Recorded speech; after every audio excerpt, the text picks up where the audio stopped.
नमस्कार, मैं चुनचुन कुमार। स्वागत है झारखंडी हिंदी न्यूज पर। चलिए जानते हैं आज की छोटी बड़ी सभी महत्वपूर्ण खबरों को।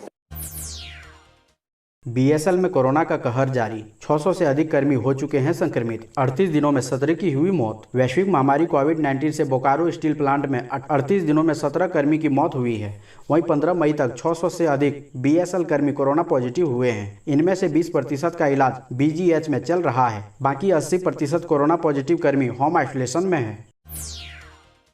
1800 श्रमिकों को लेकर विशेष ट्रेन शुक्रवार रात पहुंचेगी मधुपुर। सूरत से 1800 श्रमिकों को लेकर विशेष ट्रेन शुक्रवार को मधुपुर पहुंचेगी। यह ट्रेन सूरत हटिया चलती है, जिसका विस्तार कर मधुपुर तक किया गया है। यह बोकारो धनबाद के रास्ते शुक्रवार को रात 12 बजे के बाद मधुपुर पहुंचेगी। इस ट्रेन में संथाल परगना व गिरिडीह के मजदूर आएंगे। ट्रेन से उतरने के बाद सभी श्रमिकों का कोविड जाँच करने के पश्चात उनके घर तक पहुँचाने की जिम्मेदारी देवघर जिला प्रशासन की होगी। इसको लेकर बुधवार को उपायुक्त मंजूनाथ भजंत्री ने मधुपुर स्टेशन का जायजा लिया।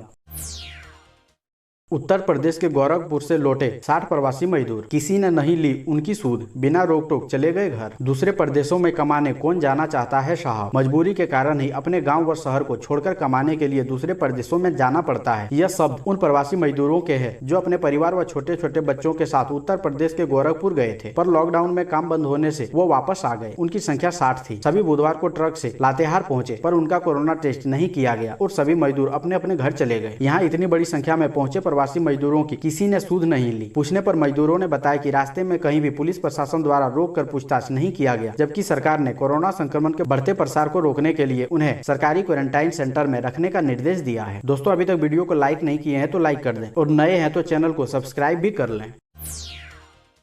व्हाट्सएप पर केंद्र सरकार कहा 7 दिन में वापस लो प्राइवेसी पॉलिसी, वरना होगी कार्रवाई। इलेक्ट्रॉनिक और सूचना प्रौद्योगिकी मंत्रालय ने व्हाट्सएप को अपनी नई निजता नीति वापस लेने का निर्देश दिया है। सूत्रों के मुताबिक आईटी मंत्रालय का मानना है कि व्हाट्सएप प्राइवेसी नीति के बदलाव गोपनीयता और डेटा सुरक्षा के मूल्यों को कमजोर करते हैं तथा भारतीय नागरिकों के अधिकारों को नुकसान पहुँचाते हैं। सूत्रों ने बताया कि सरकार ने नोटिस का जवाब देने के लिए व्हाट्सएप को 7 दिन का समय दिया है। अगर कोई संतोषजनक उत्तर नहीं मिला तो कानून के अनुसार जरूरी कदम उठाए जाएंगे। सांसद ने कहा, देश के हर नागरिकों को वैक्सीन की योजना पर काम कर रही भारत सरकार। भारत के इतिहास में यह पहली बार हुआ है जब इतनी बड़ी वैश्विक महामारी के आने के बाद भी महज 9 महीने के अल्प समय में भारत ने न सिर्फ वैक्सीन विकसित किया बल्कि उसका उत्पादन भी शुरू कर दिया। उक्त बातें बुधवार को रांची के सांसद संजय सेठ ने कही। सेठ ने कहा कि पिछले साल जब कोरोना संक्रमण शुरू हुआ, लॉकडाउन हुआ, उसके तुरंत बाद अप्रैल 2020 में ही टास्क फोर्स का गठन हुआ। वैक्सीन विकसित करने, टेस्ट करने और उत्पादन करने की प्रक्रिया उसी समय शुरू हो गई। तब पूरे देश का विपक्ष सरकार पर झूठे हमले कर रहा था और जनता को भ्रमित करने का काम कर रहा था, लेकिन यह नरेंद्र मोदी का कुशल नेतृत्व और देश के वैज्ञानिकों, शोधकर्ताओं, चिकित्सकों व कई संस्थाओं के अथक परिश्रम का परिणाम है कि 9 महीने के अल्प समय में देश में 2 वैक्सीन विकसित कर ली।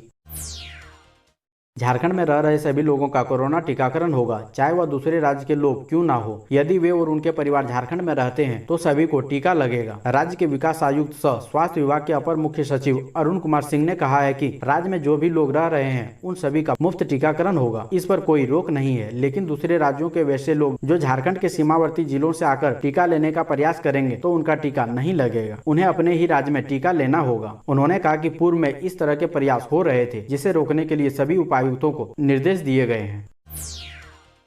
ई पास की हो वैकल्पिक व्यवस्था, अखिल भारतीय कायस्थ महासभा ने उठाई आवाज। अखिल भारतीय कायस्थ महासभा जमशेदपुर महानगर के जिला अध्यक्ष मिथिलेश प्रसाद श्रीवास्तव ने कहा कि पिछले दिनों झारखंड सरकार द्वारा लॉकडाउन की अवधि में घरों से बाहर आवश्यक कार्यों से निकलने के लिए जिस ई पास सिस्टम की शुरुआत की गई है, महासभा उसका पुरजोर तरीके से विरोध करती है। कहा है कि ऐसे नियम प्रणाली से वैसे लोग जो अत्यंत ही गरीब परिवार से अपना गुजर बसर करते हैं और जिसके पास एंड्रॉयड फोन नहीं है, वे अपना ई पास नहीं बनवा पा रहे हैं। साथ ही अगर बनाने की वे पहल करते हैं तो साइबर कैफे वाले अपनी मनमर्जी के पैसों की मांग कर रहे हैं। ऐसी उत्पन्न हुई विषम परिस्थितियों में जो अत्यंत ही जरूरतमंद परिवार है तथा जिनको ई पास की विशेष आवश्यकता है, वे उससे वंचित रह जा रहे हैं।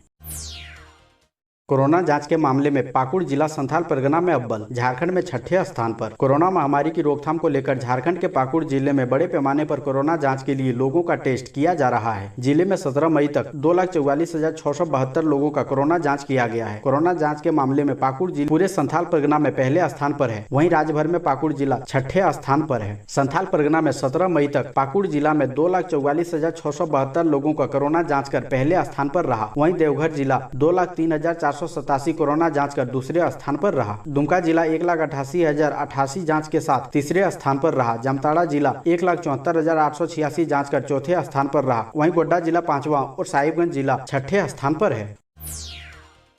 वैक्सीन लेने वाले लाभार्थियों को रांची में दिया जा रहा वैक्सीन कार्ड। कोरोना महामारी से बचाव के लिए पूरे देश के साथ ही झारखंड की राजधानी रांची में भी विभिन्न टीकाकरण केंद्रों में कोविड-19 वैक्सीनेशन का कार्य जारी है। 45 वर्ष से अधिक और 18 से 45 वर्ष आयु वर्ग के लिए बनाए गए अलग अलग टीकाकरण केंद्रों में पहुंचकर लाभार्थी वैक्सीन ले रहे हैं। टीकाकरण केंद्रों में वैक्सीन लेने वाले लाभार्थियों को वैक्सीन कार्ड दिया जा रहा है। रांची के उपायुक्त छवि रंजन ने जिले वासियों से कोविड-19 का टीका लेने की अपील करते हुए कहा है कि राज्य सरकार द्वारा लाभार्थियों को वैक्सीन कार्ड दिया जा रहा है। इससे लाभार्थियों को वैक्सीन का नाम, दूसरे डोज की तारीख और अन्य जानकारी याद रखने में आसानी होगी।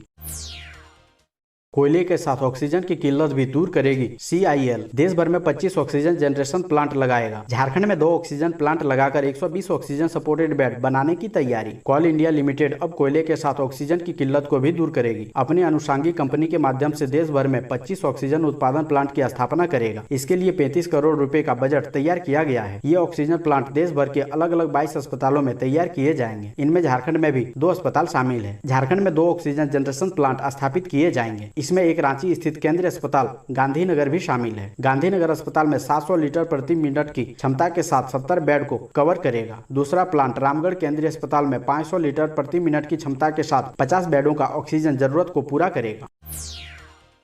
बरही के पूर्व विधायक राम लखन सिंह की पत्नी का निधन, कोरोना से थी संक्रमित। बकाये पेंशन की राशि दिलाने के लिए सीएम से लगा चुके हैं गुहार। झारखंड के हजारीबाग जिला अंतर्गत बरही विधानसभा के पूर्व विधायक राम लखन सिंह की पत्नी सरोज देवी का बुधवार को रांची के रामप्यारी अस्पताल में इलाज के दौरान मृत्यु हो गई। वे 12 मई से भर्ती थी। उनका ऑक्सीजन लेवल नीचे गिर गया था और सांस लेने में काफी तकलीफ हो रही थी। बता दें कि कुछ दिन पहले पूर्व विधायक श्री सिंह ने अपनी आर्थिक परेशानी का जिक्र करते हुए झारखंड सीएम हेमंत सोरेन को ट्वीट किया था। ट्वीट में उन्होंने बकाया पेंशन की राशि और बेचे गए धान के बकाया राशि दिलाने की गुहार सीएम हेमंत सोरेन से किया था।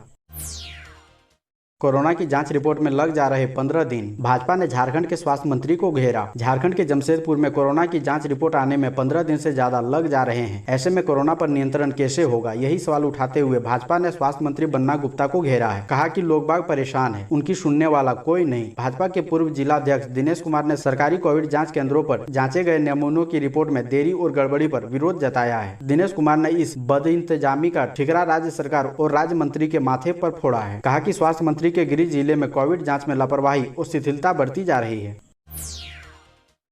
मुख्यमंत्री ने कहा, गांव को संक्रमण से बचाने के लिए घर घर सर्वे और टेस्ट शुरू। मुख्यमंत्री हेमंत सोरेन ने कहा है कि सभी झारखंडियों के सहयोग से हम कोरोना महामारी को धीरे धीरे काबू में कर रहे हैं, पर लड़ाई अब ग्रामीण क्षेत्रों को इस महामारी से बचाने की है। लेकिन हम अब ग्रामीण क्षेत्रों में घर घर सर्वे और टेस्ट कर रहे हैं ताकि संक्रमण का तेजी से पता कर उसे काबू किया जा सके। साथ ही सरकार तीसरी लहर से लड़ने की तैयारी बहुत पहले कर चुकी है। विशेषज्ञों से राय लेकर हम आने वाले खतरे को कम करने के लिए हर संभव कदम उठा रहे हैं। मुख्यमंत्री ने कहा कि उन्हें मालूम है कि स्वास्थ्य सुरक्षा सप्ताह के दौरान पाबंदियां बढ़ाने पर सबको थोड़ी तकलीफ का सामना करना पड़ रहा है, लेकिन यह हम सभी और समस्त राज्य के लिए जरूरी कदम थे। फिर भी लोगों के हुई असुविधा के लिए उन्होंने खेद जताया है।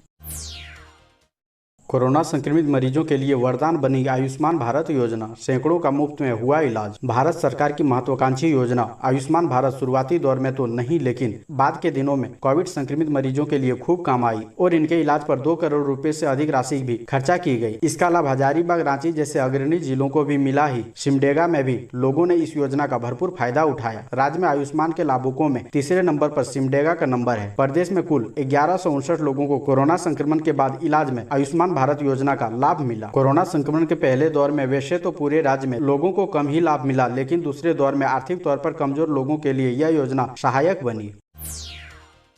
सरायकेला उपायुक्त ने किया दवा की दुकानों का निरीक्षण। कहा, हर दुकान पर जरूर रखें कोरोना मेडिकल किट। उपायुक्त अरवा राजकमल एवं पुलिस अधीक्षक एम अर्सी ने बुधवार को संयुक्त रूप से आदित्यपुर नगर निगम क्षेत्र अंतर्गत कई मेडिकल दुकानों का औचक निरीक्षण किया। इस दौरान उपायुक्त अरवा राजकमल ने मेडिकल दुकान संचालक से बात भी की। उन्होंने कहा कि कोरोना संबंधी दवाएं एवं इलाज में उपयोग की जाने वाली सामग्रियां जैसे hand sanitiser, hand gloves, oximeter इत्यादि की सूची निर्धारित दर के साथ दुकान के बाहर प्रदर्शित करें, जिससे लोगों को दवा के साथ निर्धारित दर की भी जानकारी हो सके। मेडिकल स्टोर संचालकों को कोविड किट तैयार कर उपलब्ध कराने का निर्देश दिया। उपायुक्त ने कहा कि कोरोना संक्रमण के बढ़ते प्रसार को देखते हुए दुकानों पर शारीरिक दूरी एवं कोरोना संबंधित दवाओं एवं सामग्रियों की कालाबाजारी न हो, इस मकसद से जिले के विभिन्न क्षेत्रों में लगातार निरीक्षण किया जा रहा है।